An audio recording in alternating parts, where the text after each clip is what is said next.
Pa svima dobrodošli u emisiju Razgovarajmo o geopolitici. I imamo posebnu epizodu za vas danas jer ćemo govoriti o iranskom sukobu koji se i dalje razvija. I čovječe, to je jednostavno potpuno ludo. Alex, hvala ti što danas vodiš emisiju i naravno gospodine Scott Ritter. Scotte, dobrodošao u emisiju. Hvala što ste me pozvali. Scotte, danas izgledaš vrlo opušteno. Gdje ste, gospodine? U čemu sam ja? U redu. Dobro, prepuštamo to tebi, Cyrus. Imamo prilično zanimljiv vikend pred nama. Još uvijek nisam siguran imamo li mirovni sporazum u Iranu sa Sjedinjenim državama, ali prepuštam riječ vama, gospodine Jansen. Pa mislim da ono o čemu trebamo razgovarati je, znate kamo ovaj sukob zapravo ide. Jer znate, čujemo, vjerojatno smo iz Bijele kuće čuli barem 40 puta da su Sjedinjene države već dobile ovaj rat. Čuli smo to još 3. ožujka da su Sjedinjene države pobjedile, da je rat gotov. Ali naravno, znate, Hormuški tjesnac je i dalje zatvoren ili je barem pod iranskom kontrolom. Naplaćuje se ogromna količina pristojbi. Postoji i blokada od strane Sjedinjenih država, dakle, suočavamo se sa najvećim energetskim poremećajem u povijesti našeg svijeta. I tako opet, znate, unatoč tvrdnjama Donalda Trumpa i tvrdnjama republikanaca da, pobjedili smo, sve ide nevjerovatno dobro, još uvijek nisam vidio da je išta zapravo postignuto iz vojne perspektive Sjedinjenih država. Scott, slažeš li se s tom izjavom? Sad ulazimo u 11. tjedan rata, gdje stojimo što se tiče ciljeva američke vojske? Što se zapravo događa u ovoj fazi rata? Pa mislim da prvo moramo shvatiti da nismo ostvarili ni jedan od ciljeva ovog sukoba. Hormuški tjesnac. Nismo srušili režim u Teheranu. Nismo osigurali iranski nuklearni program i nismo ga eliminirali. Izgubili smo Hormuški tjesnac. Mi smo ojačali nadu ljudi u naciji. Naš financijski program je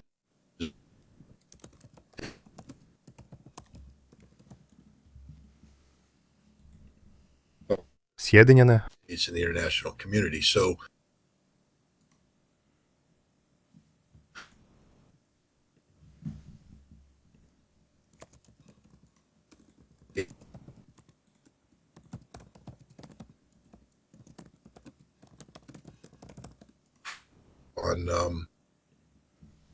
Pa postoje određeni čimbenici koji su potrebni da bi sustav funkcionirao.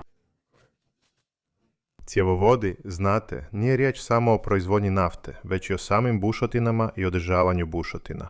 Kako biste održavali bušotinu, morate nastaviti s proizvodnjom i stalno održavati tlak. Ako naglo zaustavite proizvodnju, možete stvoriti probleme s održavanjem bušotine. Dakle, održavajte bušotine tako da kada pumpate morate ga skladištiti negdje, a zatim ga odvesti u rafineriju koja ga prerađuje. Rafinerije moraju biti u stalnom pogonu, ne želite da se zaustave. Zatim imate cjevovode, kroz koje energenti moraju stalno teći. Trenutno smo na točki gdje ćemo do lipnja početi vidjeti velike poremećaje u energetskom opskrbnom lancu. A do rujna, ako ovo ne riješimo, vidjet ćemo potpuni kolaps globalnog lanca opskrbe energijom, što znači da će se rafinerije početi zatvarati.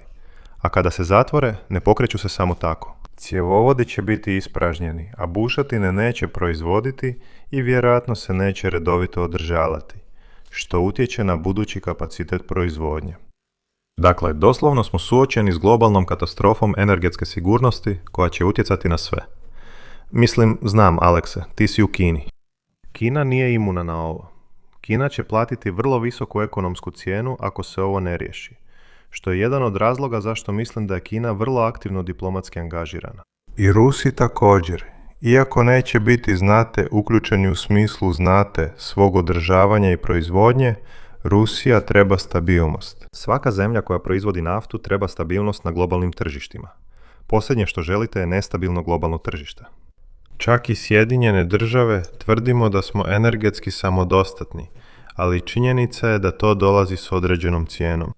Povezani ste s globalnim tržištem I zato, kada cijena nafte poraste na globalnoj razini, to utječe i na nas ovdje kod kuće. Dovoljno je samo pogledati, ne znam kolika je cijena goriva trenutno u Las Vegasu, ali znam da je u New Yorku porasla za više od $1 u posljednjih tjedan dana. Da, cijene u Vegasu su stalno oko, znate, 5.30, 5.40 po galonu. Mislim, rekao bih da je od početka rata cijena porasla barem $1,50, znate, općenito. Dizel je u jednom trenutku bio 6.75, sada je pao bliže 6. Dakle, vidjeli smo malo olakšanja tu, ali, mislim, to utječe na puno ljudi. Mislim da, znate, jedna od zanimljivih stvari u kojoj sam istraživao bila je zapravo ekonomska, svaki dolar ekonomskog učinka prema BDP-u. Čak i Sjedinjene države ovise oko 40% više o nafti za svaki dolar gospodarskog rasta nego Kina, pa čak i Rusija. I jednostavna stvar je da se ovdje sve prevozi kamionima, zar ne? Sve ovdje ovisi o kamionskoj industriji. Znate, gledamo kako hrana dolazi u trgovine. Sve to ide na dizel. Znate, pogledajte kako se zalihe prevoze po zemlji. Znate, mi nemamo tu infrastrukturu kao što ima Kina, koja je, pretpostavlja, malo bolje pripremljena, ali kao što ste rekli, ni oni nisu imuni na ovo. Mislim, to će očito utjecati na globalnu ekonomiju, o čemu smo Alex i ja razgovarali već tjednima.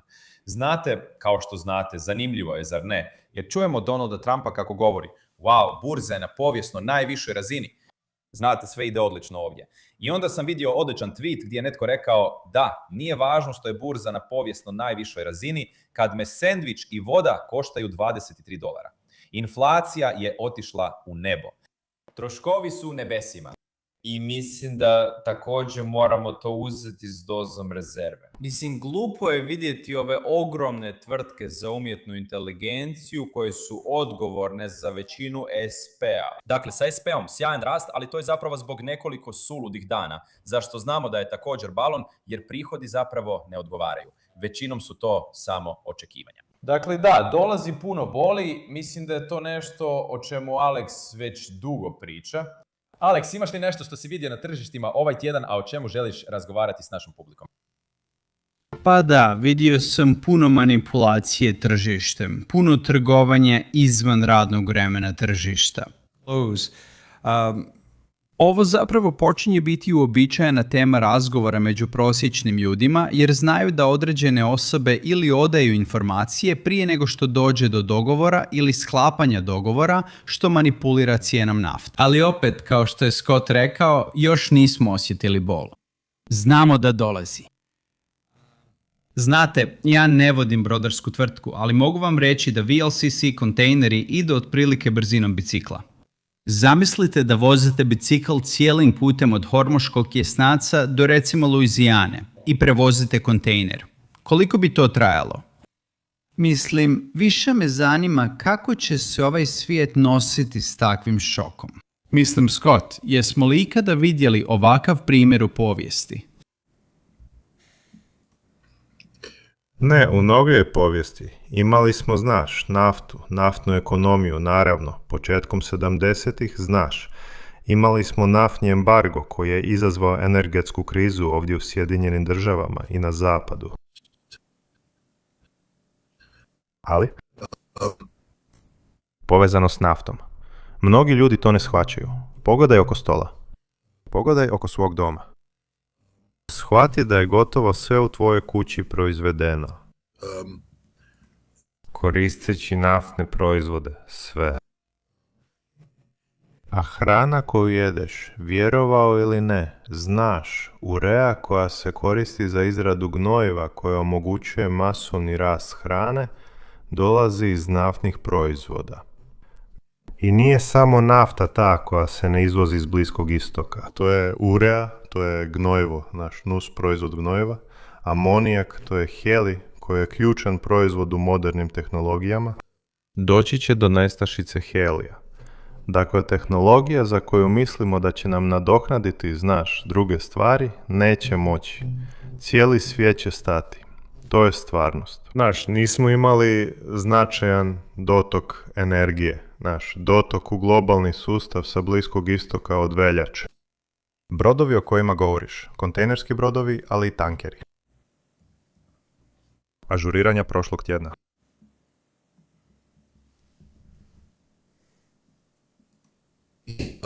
I dogodit će se šok, znaš, ogroman krah. Dogodit će se u lipnju, srpnju. Moglo bi se produžiti i u kolovoz ako ovo ne riješimo. Znaš, moramo otvoriti Hormuški tjesnac. Odmah. Ali čak i ako otvorimo Hormuški tjesnac, shvati da je proizvodnja nafte u regiji Perzijskog zaljeva stala. Treba će neko vrijeme. Katarski plin neće automatski poteći. Moraju popraviti cjevovode i ponovno osposobiti sustave, znaš, kako bi ukapljavali plin, utovarili ga na brodove i otpremili. Znaš, to će potrajati tjednima, ako ne i mjesecima. Dakle, čak i ako riješimo politički problem, logistički problemi i dalje ostaju. Ovo će biti jako, jako teško ljeto. Znaš, pogledaj Europu i komercijalni zračni promet. Lufthansa otkazuje 20.000 letova. Možda će morati potpuno obustaviti svoje poslovanje, jer ne samo da ne mogu priuštiti gorivo, nego goriva uopće nema. Postoji nestašica avionskog goriva koja se neće riješiti jer je Hormuški tjesnac zatvoren. I ovo bi moglo utjecati na Sjedinjene države. Možda nećemo imati istu nestašicu goriva kao oni, ali će nas putovanje ovog ljeta puno više koštati. I znaš, čak i prije, nismo još izračunali što će se dogoditi. Ali rano u ovom sukobu procijenjeno je da ovaj rat Amerikance košta $410 više mjesečno. I mislim da je taj broj vjerojatno porastao na gotovo 600. Amerikanci žive od plaće do plaće. Nema puno dodatnog novca u opticaju. I zato, kad počneš toliko smanjivati prihode, također ćeš stvoriti krizu. Što će se dogoditi ovog ljeta kad ljudi ne budu mogli plaćati svoje račune, otplaćivati svoje hipoteke? Vidimo sada, kako se krize povezane s ovim pojačavaju. Dakle, nemamo pojma što se događa. I predsjednik laže američkom narodu. Kongres laže američkom narodu. I bit će političke cijene koju će trebati platiti ovog prosinca. Bill Clinton nas je sve upozorio još 1992. s onom malom žutom naljepnicom koju je netko zalijepio na vrata izbornog stožera. Ekonomija, budalo. To je doslovno jedina stvar do koje je američkom narodu zaista stalo. Sve ostalo je sporedno. Oružje, da. Pobačaj, da. Ali rat, da. Jedina stvar koja je zaista važna, ono što pokreće Amerikance na biralištima, jest ekonomija. A kada ovaj predsjednik sruši ovu ekonomiju i ne bude u stanju izvući je iz ponora, bit će pakao na izborima u studenom. I to je još jedna realnost koja se nazire, kada Trump i njegovi savjetnici počnu govoriti o tome što treba učiniti.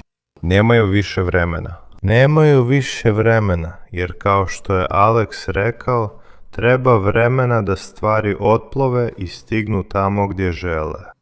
Čak i ako bismo danas riješili sve probleme, i dalje će doći do pada koji se neće sam od sebe ispraviti do kraja srpnja. A to je gotovo prekasno za studeni, gotovo prekasno. Ovom predsjedniku više nije preostalo vremena, baš ni malo. Ipak čini se da on psihološki nije sposoban učiniti ono što je ispravno. Ovo je čovjek koji, i dalje vodi razgovore sam sa sobom, raspravlja sam sa sobom. On živi u fantazijskom svijetu koji je sam stvorio, Govori da će se dogoditi stvari koje se jednostavno neće dogoditi.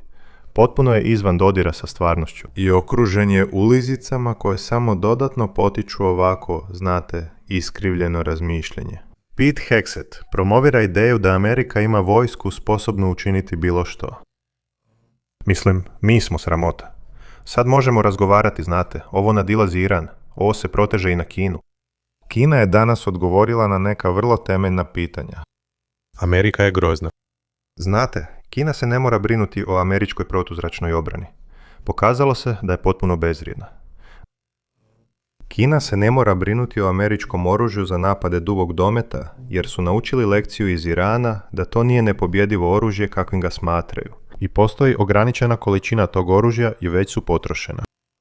Zapravo, ironija je u tome što Kina kontrolira američku sposobnost ponovnog naoružavanja, jer velik dio tehnologije koju trebamo nabaviti za proizvodnju tih oružja, koja smo potrošili u velikim količinama, dolazi iz Kine.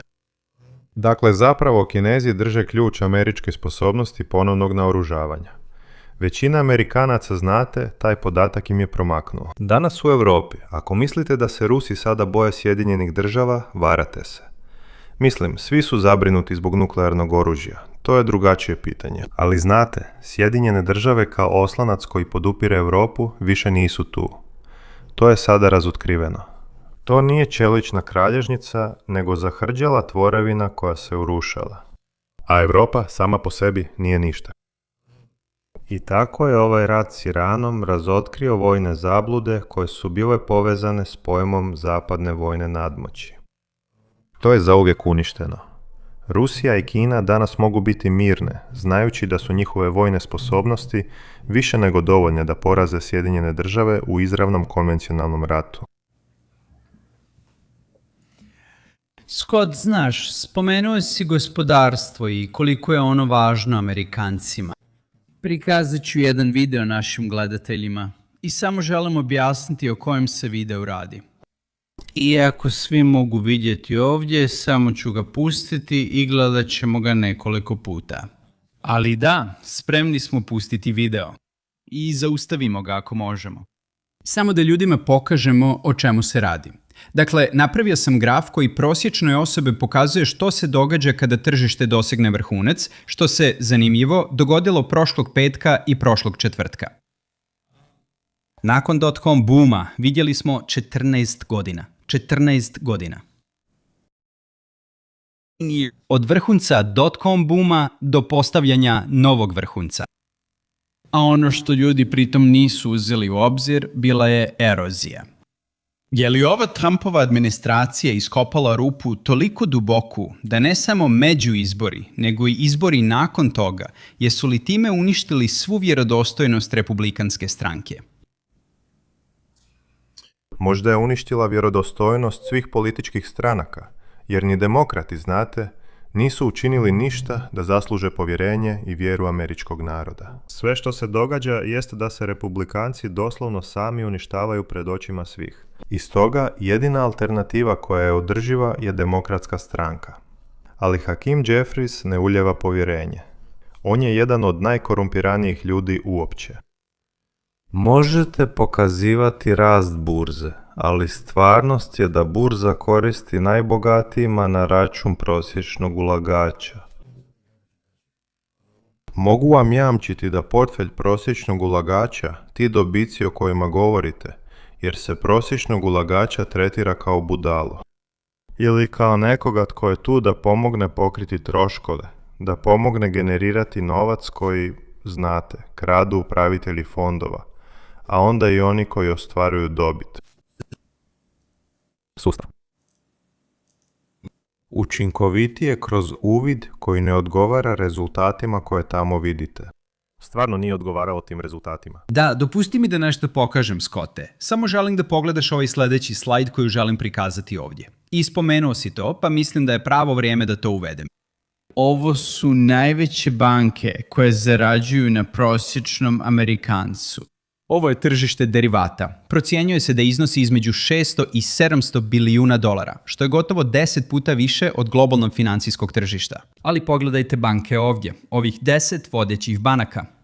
Imamo JP Morgan, imamo BNP Paribas, imamo Citibank, imamo HSBC, mislim ovdje se zarađuje veliki novac. I ovo je izvan tržišta, ovo je kad su mali ulagači otišli kući.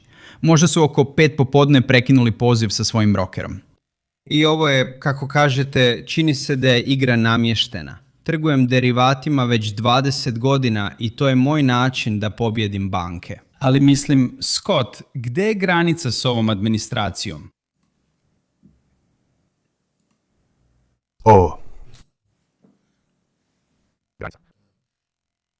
Sada, takva je danas situacija.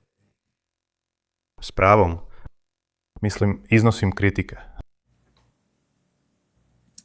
Bio sam i vjerujem da sam 100% u pravu da moramo, kada govorimo o Trumpovoj administraciji, više ne možemo koristiti standardni analitički, znate, okvir koji bismo koristili, bilo u geopolitici, financijama ili bilo čemu drugome.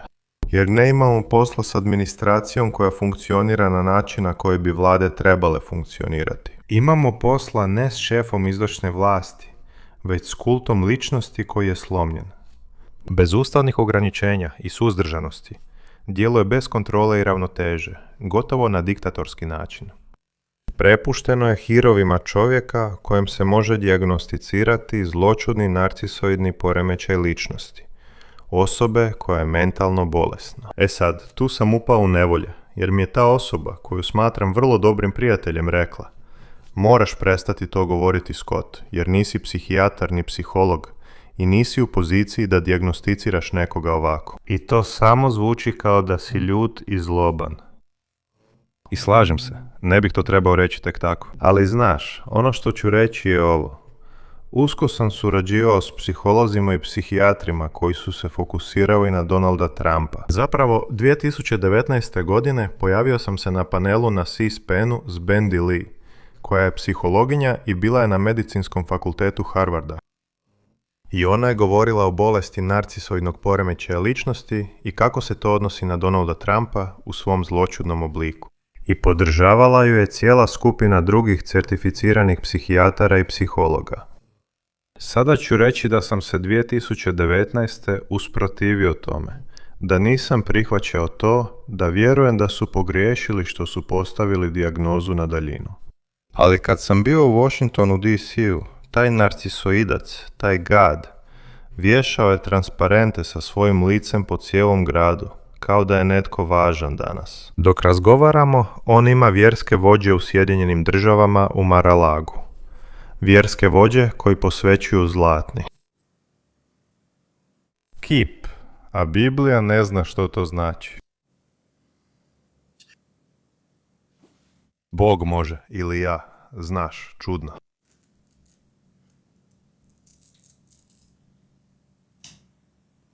Da, Cyrus, hajde da preuzmemo na trenutak. Scottov prenos se upravo zatvorio na trenutak, ali mislim da smo shvatili poantu. Ono što Scott govori...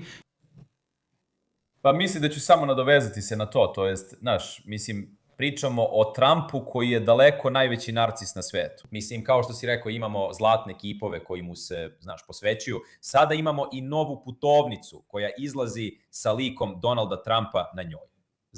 Objavio je na Twitteru da vjeruje kako bi na Mount Rushmoreu trebala biti i 5. glava. To bi trebala biti njegova glava. Mislim, bilo je toliko toga. A klasičan primjer narcisa je bilo kakav otpor, na to se odgovara ti si odvratna osoba. Kakvo grozno pitanje si mi postavio. Ti si odvratna osoba.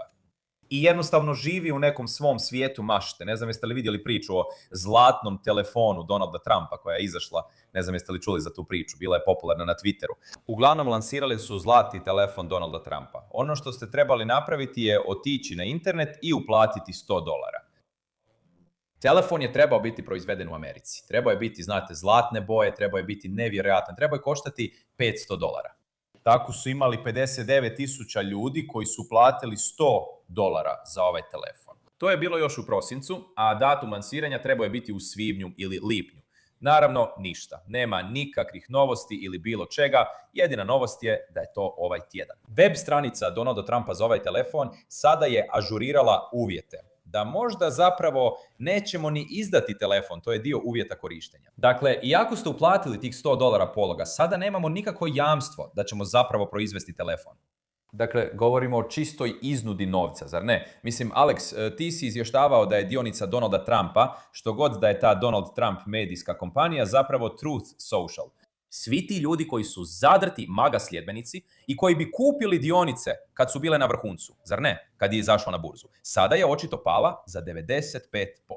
Dakle, mislim, Scott, slažem se s tvojim mišljenjem ovdje da je republikanska stranka stvarno izgubila kompas. Mislim da je za demokrate, ovo zlatna prilika za njih da se istaknu i oni također djeluju, prilično nesposobno. Dakle, i onda, i tu smo mi u Sjedinjenim Državama. Mi smo, govori nam se da imamo najbolju vladu na svijetu. Demokracija Sjedinjenih Država je nevjerojatna. Imaš tu nevjerojatnu strukturu s 2 centra moći. Ne poznajem osobno nijednog američkog državljanina u svom krugu koji ima ikakvo povjerenje u američku vladu. Ikakvo povjerenje u američku vladu. I, zato naša demokracija propada, raspada se. I naravno, želim se vratiti na ovaj sukob s Iranom. Scott, imam pitanje za tebe. Sada, pojavljuje se priča da bi Iran potencijalno mogao preuzeti kontrolu nad ovim ogromnim podmorskim internetskim kabelima. I to bi potencijalno moglo, omogućiti im da preuzmu kontrolu nad njima. Možda čak i naplaćuju korištenje tih kabela. Mislim, samo vidim da sve više i više upadamo u ovu zamku eskalacije. Imaš li kakvih vijesti o tome iz svoje perspektive ili možda kakvih razmišljanja? Pa prije svega znamo da su ti kabeli Ahilova peta za veći dio svijeta, posebno za Bliski istok. Znaš, imamo te zaljevske arapske zemlje koje su izgradile financijska carstva, Ujedinjeni Arapski Emirati, Kuvajt, Bahrein i sve to. Znaš, sve što rade ovisi o podacima, a podaci koje koriste dolaze iz tih podmorskih kabela. Oni su uvijek bili ranjivi na prekidanje. Jedan od strahova bio je da bi Iran mogao presjeći te kabele. Upravo danas Iran je to objavio. Mislim, moram se opet nasmijati, jer prema Donaldu Trumpu ne postoji iranska mornarica, ali prema Irancima danas je prvi put raspoređuju. Klasa podmornica. To je mala podmornica koja djeluje u plitkim vodama Perzijskog zaljeva. Američka mornarica ih ne može presresti, jer naše velike podmornice ne mogu ući u te plitke vode. Postale bi žrtve toga, a naši brodovi se ne mogu približiti. ASV, protupodmorničko ratovanje, znaš. ASV operacije se odvijaju u plitkim vodama i bit će potopljene, a ove podmornice su savršene za takvu vrstu misije presjecanja kabela. I mislim da je najveća ironija što bi Iran sada mogao biti u poziciji da ponovi naplatu koju provodi za naftne tankere i brodove kroz Hormuški tjesnac i počne naplaćivati pristup internetu. Mislim da bi bilo sjajno kad bi Iran to ponovno učinio, jer mislim da je svijet pogriješio u procjeni.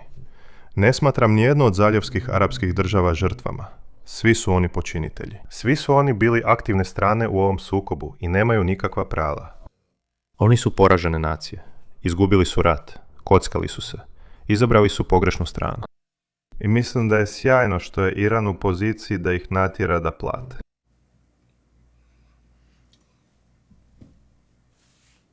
Da, apsolutno. Mislim, to je bila tema posljednja 2 mjeseca što smo vidjeli. I znate, opet čuli smo i Donalda Trumpa kako to priznaje, zar ne? Da nije mislio da će zaljevske države, biti napadnute.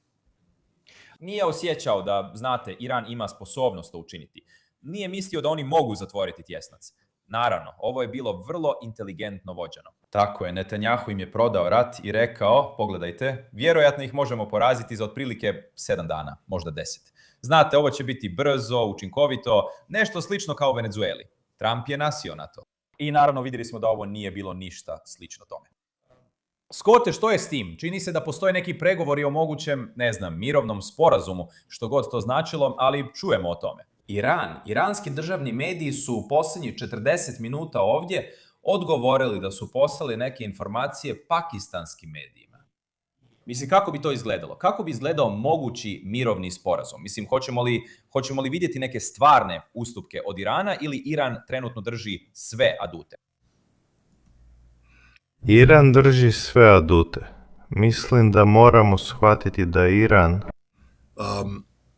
Znate, Iran se bori za svoj suverenitet, ali dugoročno Iran ne može ostati usamljena država.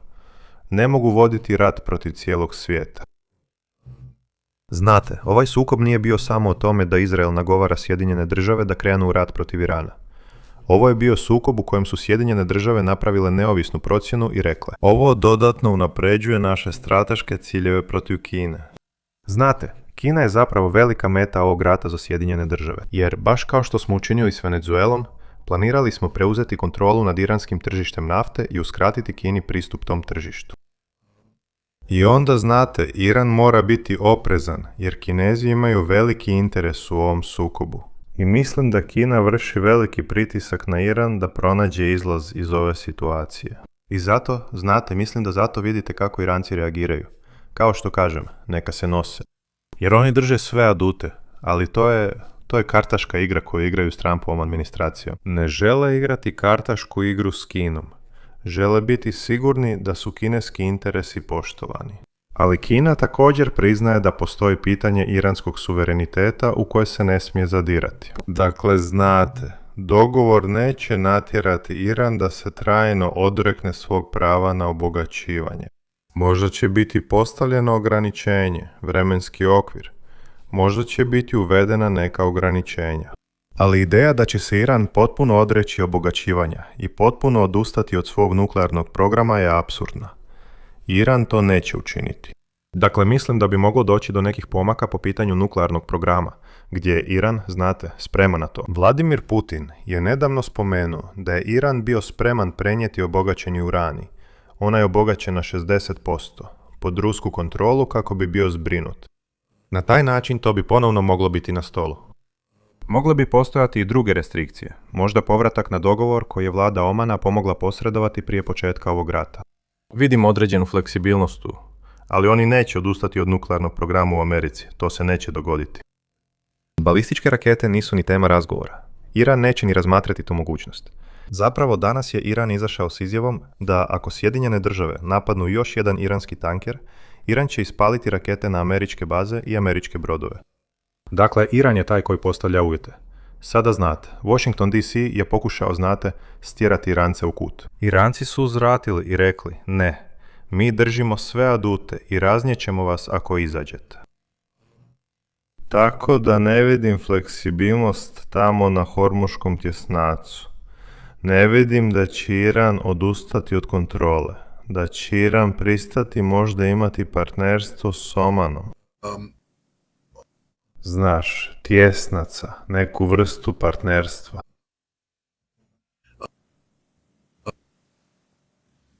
Ali ne vidim da će Iran dati, znaš, svoj adut. Vidim da Iran dopušta kompromise po pitanju nuklearnog programa. Dati administraciji Donalda Trumpa mogućnost da tvrdi kako imaju bolji dogovor od JCPOA, što bi bila politička pobjeda za Donalda Trumpa.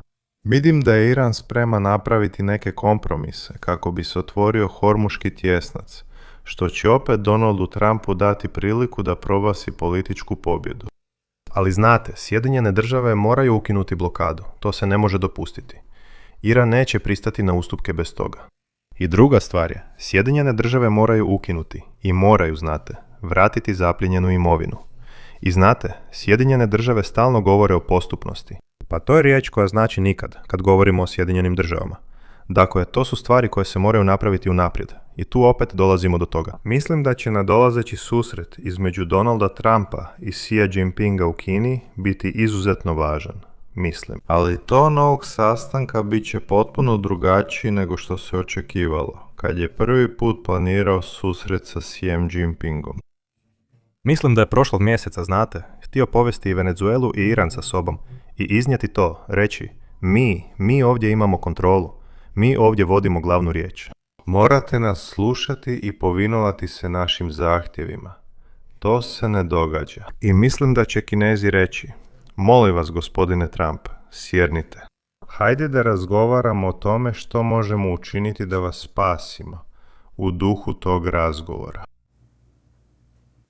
Da, i znate, to je dobra poanta, jer smo zapravo vidjeli da je vlada Sjedinjenih država javno zatražila pomoć Kine u otvaranju Hormuškog tjesnaca. I zanimljivo je ono što su rekli su, znate, Iran zapravo nema saveznike. Oni su sami, izolirani su na svjetskoj pozornici. Ali ipak vidite da Sjedinjene države zapravo traže pomoć Kine kako bi razgovarale s Iranom. Vidjeli smo da je Pakistan očito uključen u pregovore, dakle to dokazuje da ta tvrdnja nije točna. Očito je da oni imaju saveznike i da imaju zainteresirane skupine. Mislim, sviđa mi se to što ste spomenuli u vezi sa Donaldom Trumpom koji se sastaje sa Xi Jinpingom. Mislim da će to biti vrlo velik i važan sastanak za budućnost. Ali, mislim, Scotте, na kraju dana čini se da smo u situaciji u kojoj obje strane moraju pobijediti. Znate, Iran je dokazao sebi i svijetu da je ovo nešto o čemu je govorio Robert Pape, na primjer, profesor Robert Pape sa sveučilišta u Chicagu. On je govorio o tome da Iran postaje 4. svjetska sila, zar ne? Imate Sjedinjene države, Kinu, Rusiju. Sve su to zemlje koje mogu utjecati na različite regije svijeta, bilo politički, vojno ili ekonomski. I znate, iako Iran nema vojnu ili ekonomsku moć kao Sjedinjene države, oni ipak imaju utjecaj i to su dokazali svijetu, zar ne? Svakako kroz Hormuški tjesnac i mogućnost utjecaja na globalnu ekonomiju. Dakle, gotovo kao da su pronašli novu moć i mogućnost da naplate $1 milion za prolazak kroz Hormuški tjesnac. Ili sada govorimo o podmorskim kabelima. Znate, sada ćemo i za to naplaćivati naknadu. I tako sada imamo te poluge koje prije nismo imali, zar ne? Koje nismo imali na raspolaganju. Ali iskreno, je li ovaj dogovor koji će Donald Trump postići lošiji od onoga što je Obama ispregovarao? Mislim da je to bilo 2016. Ništa neće biti tako dobro kao taj dogovor. Jesam li u pravu kad to kažem? Znate, taj dogovor je također imao nekih problema u pogledu javne percepcije. Razumijem to, znate. Nikada nije pokazano da Iran ima želju za nuklearnim oružjem ili da ima program posvećen proizvodnji nuklearnog oružja. Nikada. Postoje procjene iz Izraela i CIA koje govore da su ti programi postojali u početku, ali to nikada nije dokazano. I danas je prilično jasno pokazano da Iran nema program nuklearnog oružja, niti ga pokušava razviti. Zapravo, upravo suprotno, ne žele ga. Ali znate, kada pogledate JCPOA iz 2015. Znate, on se temeljio na potrebi stvaranja jednogodišnjeg vremena potrebnog za nuklearni proboj. Znate. Dakle, sporazum je bio osmišljen. Dakle, ako bi Iran odlučio da želi nuklearno oružje i odlučio prekršiti ograničenja koja su im nametnuta, trebalo bi im 1 godinu dana. Dakle, da bi oni pribavili dovoljno obogaćenog materijala za proizvodnju jednog, nuklearnog oružja. To je pogrešan način pristupa iranskom nuklearnom programu.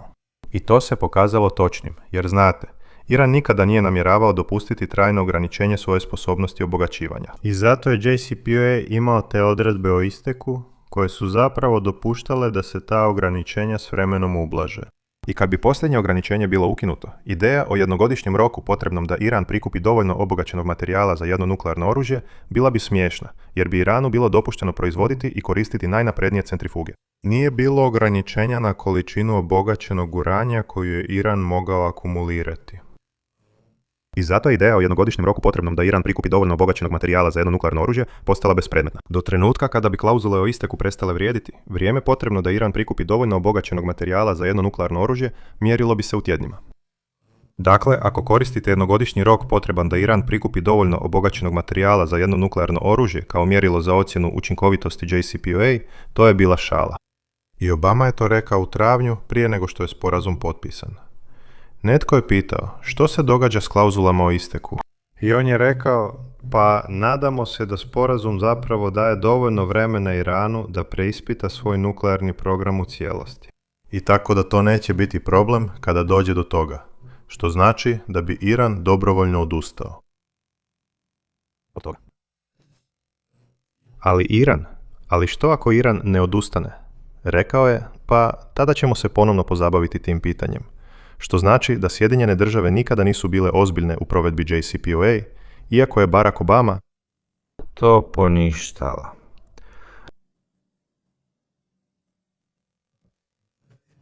Dakle, sve što je Donald Trump napravio, bilo je da je ubrzao taj zahtjev. Rekao je da je to loš dogovor i riješio ga se. Ne može biti nuklearnog sporazuma sa Sjedinjenim državama koji Iranu dopušta da akumulira velike količine uranija, obogaćenog uranija. Ne može biti nuklearnog sporazuma sa Sjedinjenim državama koji Iranu dopušta neograničene mogućnosti obogaćivanja. Dakle, da bi došlo do sporazuma, on će morati biti bolji od JCPOA. Ovo je samo činjenica. Sve dok imamo taj umjetni kriterij za blokiranje puta do nuklearnog oružja, JCPOA je bio temeljno manjkav sporazum. I morat će postojati novi sporazum. Sada, znate, vjerujem da Iran ima svako pravo obogaćivati uran, da im članak 4 ugovora o neširenju nuklearnog oružja daje to pravo. Ali moramo se suočiti sa stvarnošću. Sve dok Izrael postoji i Izrael ima utjecaj na Sjedinjene države, politički je nemoguće za bilo kojeg američkog predsjednika dopustiti iranski nuklearni program koji pruža teoretski put do nuklearnog oružja. Dakle, mora postojati dogovor koji trajno zatvara taj put, koji uvodi ograničenja iranskom nuklearnom programu, koji spriječava Iran da obogaćuje uran na višu razinu i ne dopušta im da gomilaju zalihe urana i obogaćenog urana. Taj dogovor je ispregovaran u veljači. Za sve one koji kažu, Skote, tko si ti da govoriš Irancima što da rade? To stalno čujem. Ti neuki idiote, ti si samo protiv Iranaca i sve to. Gubi se budalo, nemaš pojma o čemu pričaš. Iranci su već pristali na taj dogovor. Što misliš? Koji je to dogovor ministar vanjskih poslova Omana nosio u Washington DC 26. veljače? Zato odjebi. Znaš, dogovor je postignut. On postoji. To je stvarnost. Vi živite u izmišljenom svijetu. Isti ti ljudi govore da Iran mora imati nuklearno oružje. Ne, ne smije. Oni ga ne žele. Zašto ljudi žele dati Iranu nešto što oni ne žele? Zar ne shvaćaju da je Iran bez nuklearnog oružja pobjedio 2 nuklearno naoružane sile? Da iranski program balističkih projektila i sposobnost da blokira Hormuški tjesnac daju Iranu stratešku prednost koja mu je potrebna protiv 2 nuklearno naoružane sile. Kad bi Iran imao nuklearno oružje, to bi legitimiralo sve što su Sjedinjene države i Izrael rekli o Iranu i mobiliziralo bi globalnu podršku za rušenje Irana. Dakle, Iranu ne treba nuklearno oružje. Oni ne žele nuklearno oružje i nitko ih ne bi trebao poticati da nabave nuklearno oružje. Iran je došao do pozicije u kojoj je danas time što nije imao nuklearno oružje i nije težio nuklearnom oružju i pobjeđuje na svim poljima. Dakle, vjerujem da se po pitanju nuklearnog oružja može postići dogovor i da se mora postići, jer se moramo suočiti s političkom stvarnošću, a ne s lažnim svijetom u kojem ljudi žele živjeti i gdje sve cvjetaju tržišta kapitala. Mi ne živimo u tom svijetu. Živimo u svijetu gdje je Izrael ilegalno naoružana nuklearna sila, razumijem to. I mislim da bi svijet trebao više vremena posvetiti razgovoru o izraelskom nuklearnom oružju i kako ga se riješiti. Ali sada govorimo o Iranu, o sadašnjem Iranu. Iran neće moći diktirati jednostrano razoružanje Izraela. To je pogrešno razmišljanje. Živite u svijetu fantazije. Ono što možemo učiniti jest diktirati uvjete koji omogućuju ukidanje sankcija nametnutih Iranu zbog nuklearnog programa, čime bi Iran po prvi put u 50 godina dobio priliku imati funkcionalno gospodarstvo. Želite govoriti o tome kako Iran postaje svjetska sila? Gledajte, to se neće dogoditi trikovima. Iran neće postati svjetska sila zato što može zatvoriti Hormuški tjesnac ili prekinuti komunikacijske kablove. To su trikovi. To je kao da kažete, osvojit ću Super Bowl jer sam savladao trik igru. Možete izvesti taj trik jednom, postići touchdown i to je to.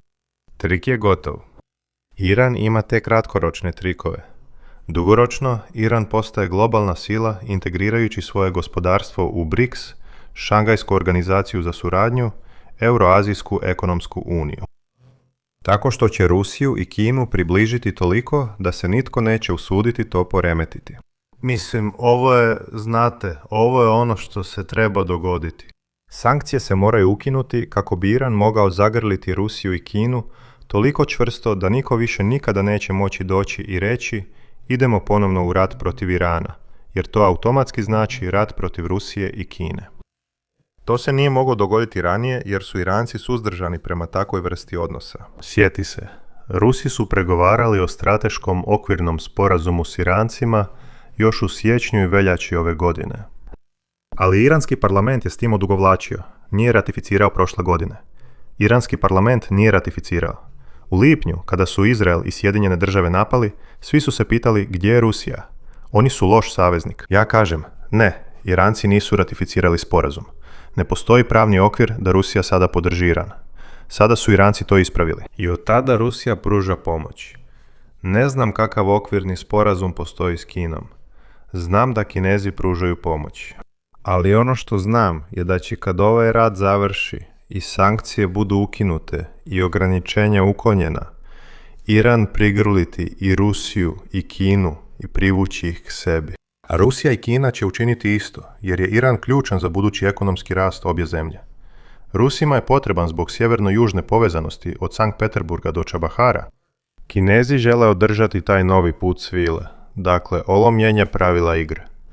Kad Iran prigrli Rusiju i Kinu i odlučno napravi taj zaokret, opet, jedan od najvećih strateških neuspjeha Zapada bio je taj što nisu prepoznali da je dugo vremena, sve do nedavno, bilo mnogo Iranaca koji nisu željeli napraviti taj zaokret prema istoku. Da su mnogi Iranci željeli nastaviti imati dobre, stabilne odnose sa Zapadom. Da su vjerovali u ekonomski potencijal ponovnog otvaranja odnosa sa Zapadom. Tome je sada kraj. To je druga stvar o kojoj nitko ne govori. Tome je kraj. Iran se sada nikada neće povezati sa Zapadom. Taj dan je prošao. Taj je brod otplovio. Iran se okreće, odnosno već se okrenuo prema istoku. I sada, kada se sankcije ukinu, vidjet ćete ekonomsko zbližavanje koji će učiniti Iran 4. najmoćnijom nacijom na svijetu. Dobivamo puno pitanja od ljudi u komentarima o najnovijoj vojnoj paradi u Moskvi i nekim izjavama koje je dao Vladimir Putin, govoreći da bi ovaj rat u Rusiji i Ukrajini ili specijalna vojna operacija mogli uskoro doći kraju. Ti si, znaš, čovjek koji je jako upućen u ove stvari. Mnogi su rekli da će sve biti gotovo za 6 mjeseci, ali ti si rekao da će to biti dugotrajna, iscrpljujuća operacija. Kakva je tvoja procjena najnovije situacije? Jasno je da smo vrlo brzo vidjeli rezultate, ali vjerujem da je to zato što je Rusija namjeravala upotrijebiti sve svoje vojne kapacitete protiv Ukrajine, da su zapravo vodili pravi rat. Ispostavilo se da su vodili specijalnu vojnu operaciju koja je bila osmišljena da dovede Ukrajinu za pregovarački stol. To je nešto što su svi propustili i ja sam to propustio. Direktor CIA je to propustio, predsjednik Združenog stožera.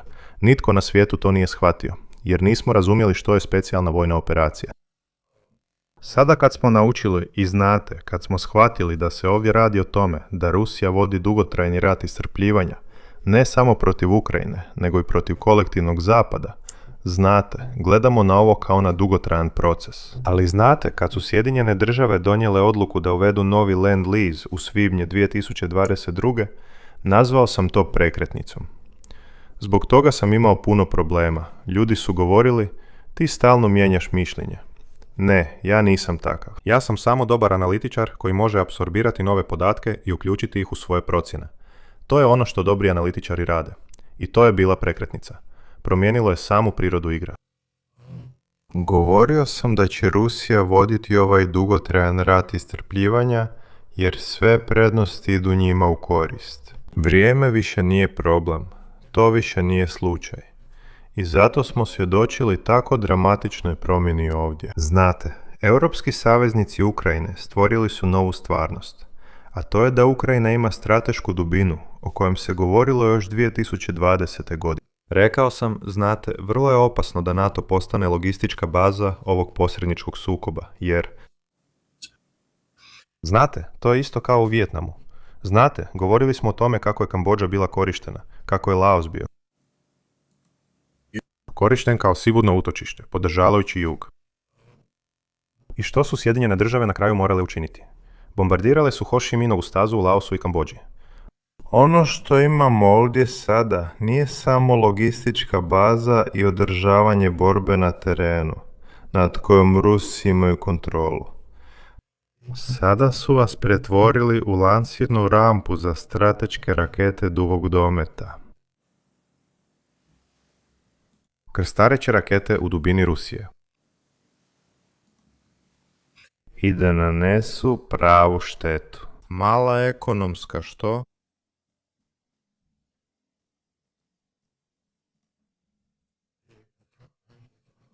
Što se dogodilo je da je Rusija doslovno 20% svog gospodarstva izvoznog kapaciteta. Ovo nije održivo. Ovo je. I tako je Rusija redefinirana. Sukob. Oni su to nazvali posebnom vojnom operacijom, ali znate, bilo je važno što se dogodilo. Ako napadnete ispravno.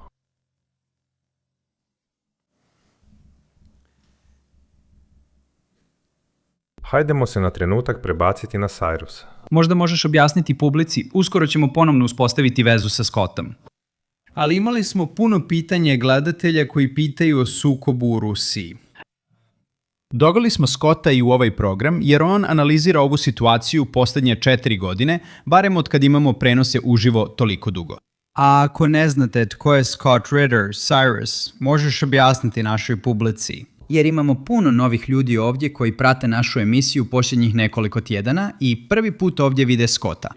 Možda možeš opisati Scotta našoj publici, pa možemo nastaviti s procjenom. Pa pobrini se da kažeš da sam izuzetno zgodan i elokventan. Scott, prije nego što uključim Cyrusa, Uzimaš li modne savjete od Larrya C. Johnsona o košuljama? Donio sam ovu košulju posebno za Larrya Johnsona. Bio sam na panelu s njim i zaboravio sam je obući. I zato sam je upravo obukao da ga malo bocnem. Ovo je u biti moj način da kažem Larryu Johnsonu na. I ja imam jednu. Cyrus Jansen, isključen ti je mikrofon. Mislim, nima problema. Mislim da je stvarno sjajno što smo mogli dobiti pristup, znate, ljudima poput Larrya Johnsona, koji je CIA analitičar. Mislim, naravno, Scott Reiter, bivši inspektor za oružje Ujedinjenih naroda. Mislim, ljudi poput vas je jako teško pronaći, jer znate, postoji ogroman raskorak između stvarnosti, onoga što se događa na terenu i onoga što nam naši mediji govore. Ali mislim da je to razlog zašto smo posljednjih godina vidjeli porast YouTube kanala u ovoj sferi geopolitike, zar ne? Mislim, pogledajte nekoga poput recimo Tucker Carlsona, zar ne? Tucker Carlson je jedna od najbrže rastućih geopolitičkih mreža na svijetu. Kada on objavi intervju ili prilog, to dobije. Mislim, to zasjenjuje, znate, sve ostalo što postoji. Od mainstream medija, bilo da je to CNN, CNBC, Fox News, kombinirano, svi zajedno, dosežu tek dijelić onoga što Tucker Carlson može postići. I mislim da je ovo stvarno velika prilika za sve nas, jer radimo ove neovisne analize. Mislim, Scott, znam da si nedavno bio u Rusiji, koliko znam, prisustvovao si nekom forumu ili razgovarao s nekom organizacijom. Opet se sastaješ s drugim influencerima i u osnovi s ljudima koji pružaju ovu neovisnu analizu. Moj YouTube kanal sam pokrenuo prije 5 godina kako bih govorio o Kini, jer sam rekao, gledajte, mislim da mnogi ljudi promašuju bit onoga što se događa u Kini. Zato imamo ove programe. I Alex i ja smo pokrenuli Let's Talk Geopolitics kako bismo nastavili taj razgovor. Ali uvijek je fascinantno razgovarati s tobom, ova saznanja. Sjećam se, Scott, prvi put kad smo se povezali, razgovarali smo o izraelsko-palestinskom sukobu. To je bilo samo nekoliko tjedana nakon, 7. listopada. Taj video je postao viralan, ogroman uspjeh i mislim da to samo pokazuje koliko su ljudi željni pravih informacija. I to mi ostavlja jedno pitanje za tebe, jer jedan od naših dugogodišnjih podržavatelja je pitao, Scott, koja su najbolja web mjesta? Koje su to web mjesta koja ti koristiš, za praćenje ovakvih insajderskih informacija? Ako imaš nekoliko, koja su to web mjesta, blogovi ili influenceri, ili gdje ideš da stvarno dobiješ ovakve insajderske informacije? Nisam baš osoba za internet. Idem direktno do izvora. Imam veze koje sam razvio tijekom vremena u Rusiji i širom svijeta. Ljudi koji su bili izravno uključeni u stvari, koji su utjecajni u svojoj zemlji.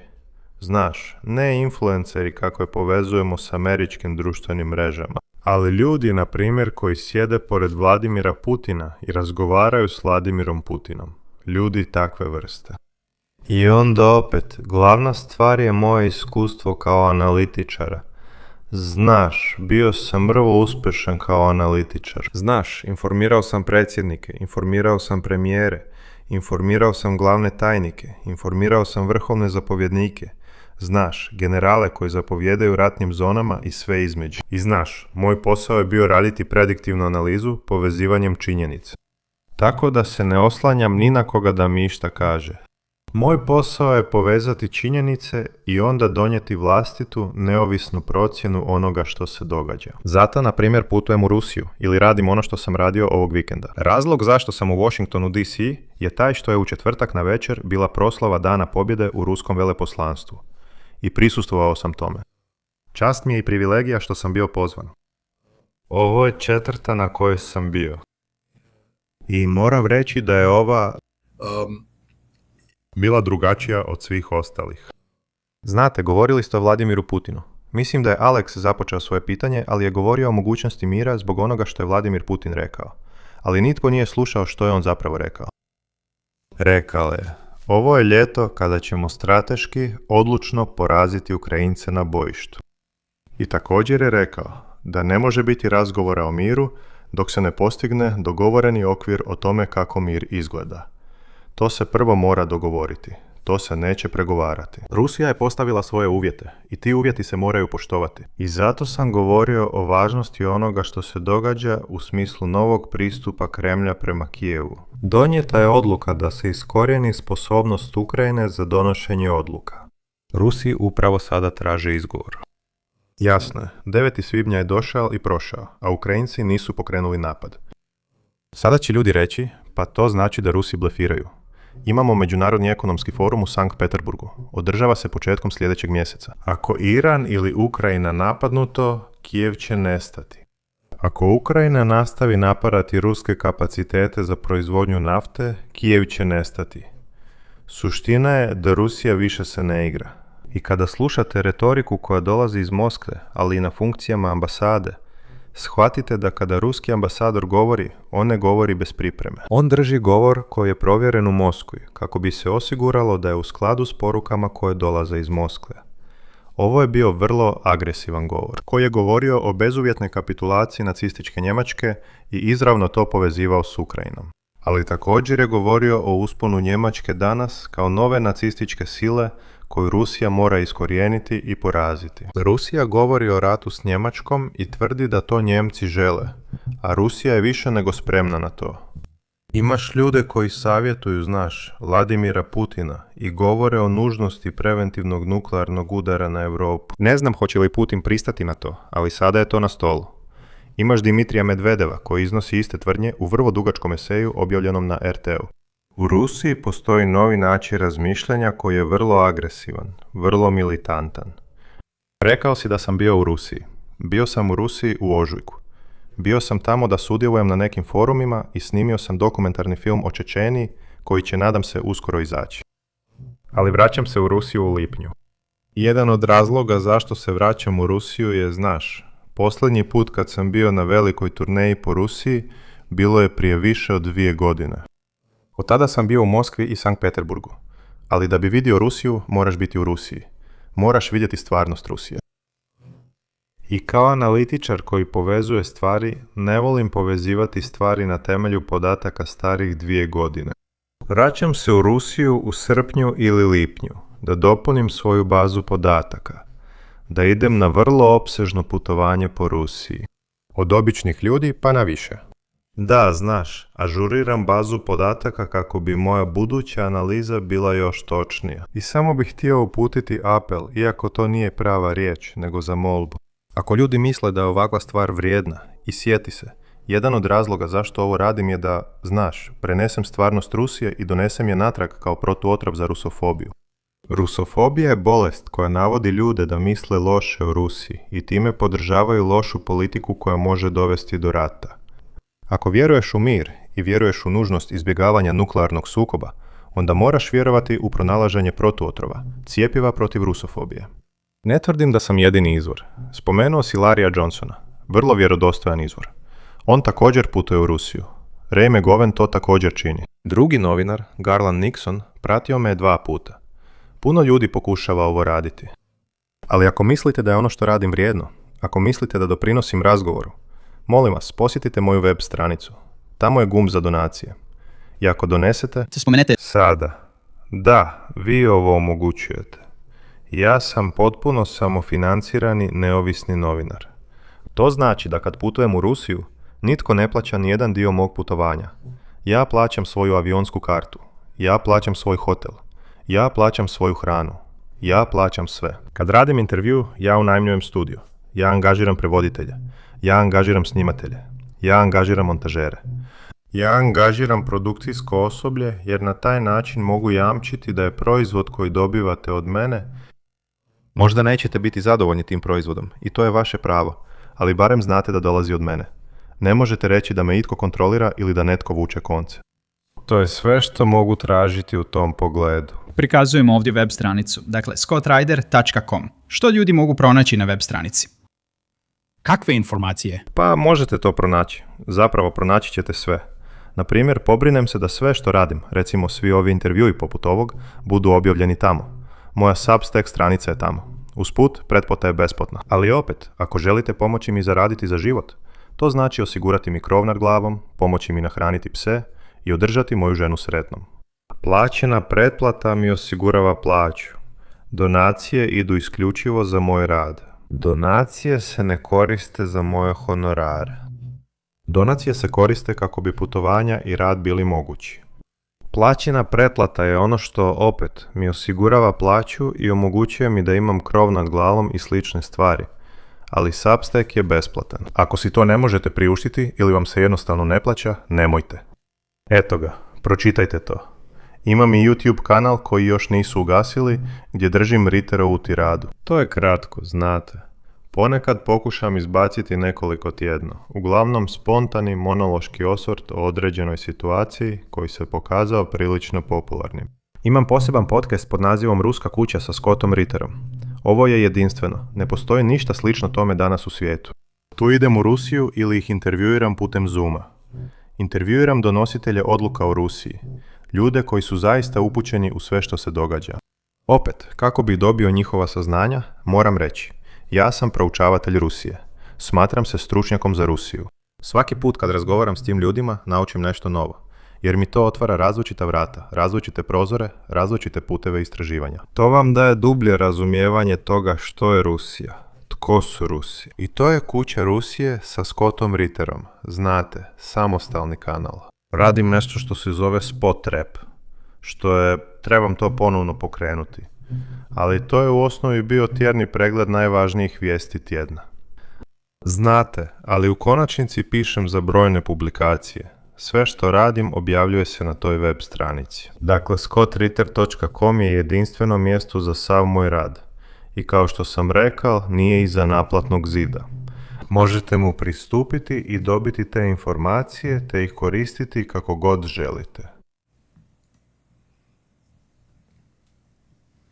Pa to je sjajno, stavit ćemo poveznice u naše opise. I za sve, molim vas. Mogu li reći još nešto, Alex? Da, samo nešto uzbudljivo. Samo jednu stvar.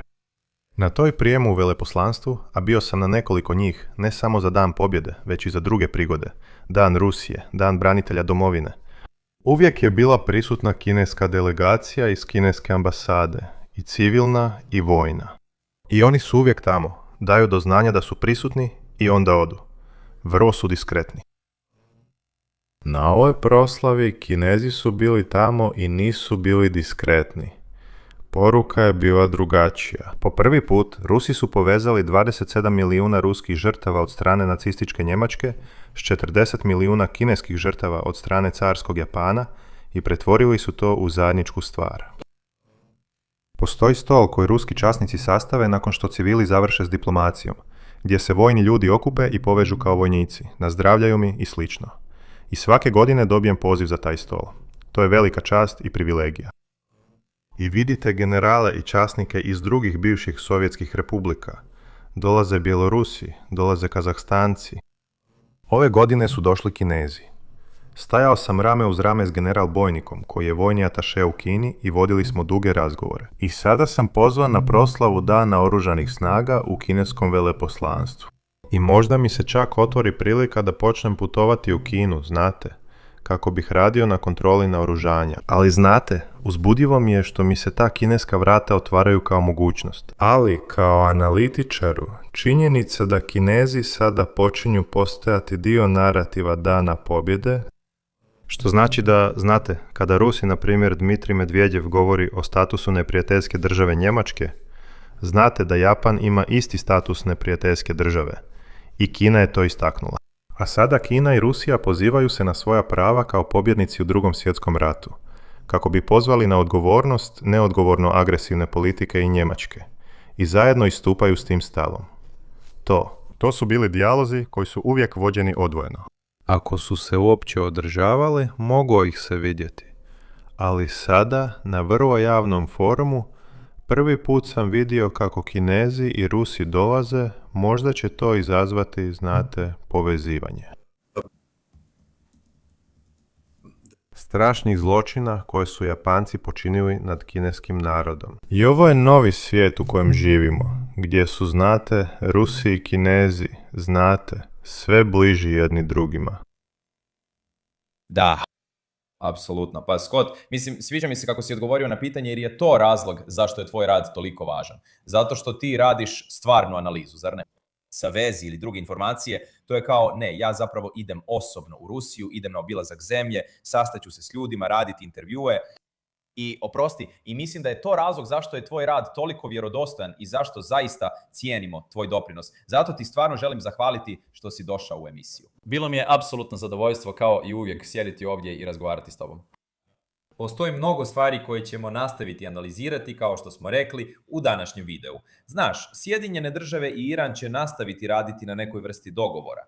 Ali iskreno izgleda da Iran sigurno zauzima poziciju s više moći nego što je imao kad je rat započeo.